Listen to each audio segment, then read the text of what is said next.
In today's video, I'm going to teach you how to change WPS Office Desktop app language. If you prefer using WPS Office in a different language, changing the app language can make navigation clearer and improve your overall experience. This guide will walk you through the process step by step, so you can switch languages easily and without confusion.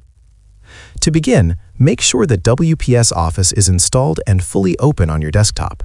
Once you are on the main screen, look toward the top right corner of the window to find the Settings option. Click on this area to open the Settings menu, which contains your account preferences as well as display options. Within the Settings menu, locate the option to change the language. Click on this option and WPS Office will display a list of all available languages. Take your time to scroll through the list carefully and select the language that best suits your needs and comfort level. After selecting your preferred language, click the confirmation button at the bottom of the window. The text on this button may appear in the language you just selected, which is completely normal.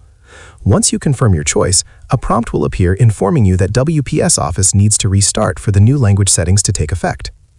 Before proceeding, ensure that you have saved any open documents, spreadsheets, or presentations to avoid losing progress. Once everything is saved, follow the prompt to apply the language change.